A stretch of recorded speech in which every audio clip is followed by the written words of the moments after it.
امتیاز جلیل صاحب نے ایک ریلی نکالی 4-5 دن پہلے اور وہ بہت کامیاب رہی، جو گستاخ رسول کے خلاف نکالی گئی کہ ہم یہ والی بات برداشت نہیں کریں گے اور حرام گیری پر کارروائی ہونی چاہیے۔ اویسی صاحب ایک پولیٹیکل پارٹی سے آتے ہیں، میرے خیال سے بھارت کی ایک اکلوتی ایسی پارٹی ہے جو مسلمانوں کی ہے۔ جب بھی کسی بھی مسلمان کی موب لنچنگ ہوتی ہے، شان گستاخ رسول ہوتا ہے، کوئی بھی مسلمان کے اوپر ظلم ہوتا ہے تو اویسی صاحب اور ان کی پارٹی ہمیشہ اس پر سٹینڈ لیتی ہے اور بیان دیتی ہے۔ تمام تنظیمیں چپ بیٹھی رہیں، تمام مسلمانوں کے جو وہ نیتا، وہ ایم پیز، وہ ایم ایل اے جو پارٹیوں کی غلامی کر رہے ہیں وہ بھی چپ چاپ بیٹھے رہے۔ ہزاروں لاکھوں آپ کے چاہنے والے ہوں گے اور آپ کو شاید اس رتبے کی قدر نہیں ہو رہی، کیونکہ آپ نے اس رتبے کے لیے کوئی خاص محنت تو کری نہیں۔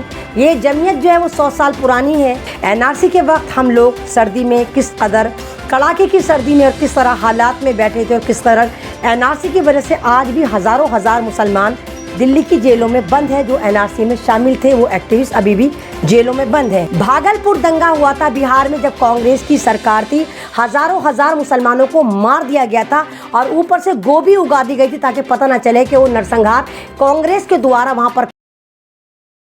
میرے دل میں درد کے پیڑ ہیں، یہاں کوئی خوف خزاں نہیں، یہ درخت کتنے عجیب تھے، سبھی موسموں میں ہرے رہے۔ السلام علیکم، میں آپ کے سامنے ایک بار پھر دلی سے آپ کی آواز ایمن رضوی۔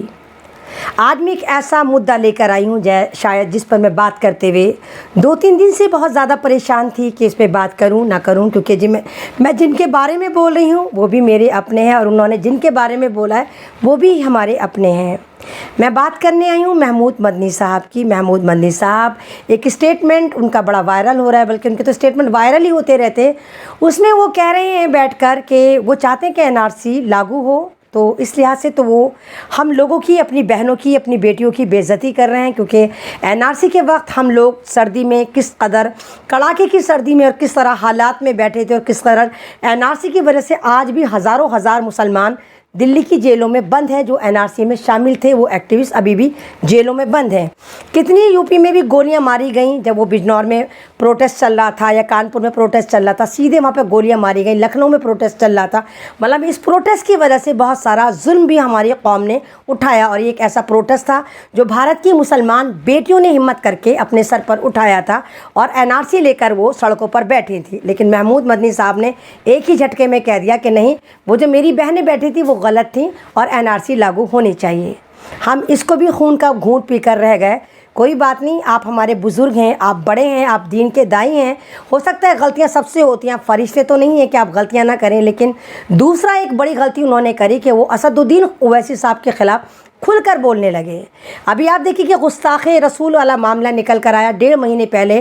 ایک حرام گیری نام کے نقلی فرضی بابا نے مہاراشٹر میں آپ صلی اللہ علیہ وسلم کی شان میں گستاخی کری۔ قاعدے میں تو یہ ہونا چاہیے تھا کہ سب سے پہلا جو مذمتی پیغام ہے وہ مدنی گروپ کی طرف سے آنا چاہیے تھا، لیکن نیل بٹا سناٹا، وہاں سے کچھ بھی نہیں آیا۔ تمام تنظیمیں چپ بیٹھی رہیں، تمام مسلمانوں کے جو وہ نیتا، وہ ایم پیز، وہ ایم ایل اے جو پارٹیوں کی غلامی کر رہے ہیں وہ بھی چپ چاپ بیٹھے رہے۔ اور پھر امتیاز جلیل صاحب نے ایک ریلی نکالی 4-5 دن پہلے اور وہ بہت کامیاب رہی، جو گستاخ رسول کے خلاف نکالی گئی کہ ہم یہ والی بات برداشت نہیں کریں گے اور حرام گیری پر کارروائی ہونی چاہیے تھی۔ ایک دم سے محمود مدنی سامنے نکل کر آتے ہیں اور انہوں نے کہا کہ نہیں، محمد کا معاملہ نہیں ہے، یہ پولیٹیکل ایجنڈے کا معاملہ ہے۔ محمود مدنی صاحب ماشاءاللہ قابل معتبر ہے، ہزاروں لاکھوں آپ کے چاہنے والے ہوں گے اور آپ کو شاید اس رتبے کی قدر نہیں ہو رہی، کیونکہ آپ نے اس رتبے کے لیے کوئی خاص محنت تو کری نہیں۔ یہ جمعیت جو ہے وہ 100 سال پرانی ہے اور یہ آپ کو تھالی میں پروس کے آپ کے آباء و اجداد دے کر چلے گئے۔ بہت ریپوٹیٹڈ پد تھا، آپ کی جمعیت کا نام علماء ہند ہے۔ جمعیت علماء ہند یعنی علماؤں کی جماعت۔ علماء کیا کام کرتے ہیں؟ اپنی کمیونٹی کے لیے اچھے کام کرتے ہیں، ان کو غلط بات کے لیے روکتے ہیں، سرکار سے ان پہ ہو رہے ظلم کے خلاف سرکار پہ جا کے میمورنڈم دیتے ہیں۔ لیکن ہمیں تو جمعیت سے کبھی بھی اس طرح کا کوئی بھی میمورنڈم نہیں ملا جو انہوں نے سرکار کو دیا ہوگا۔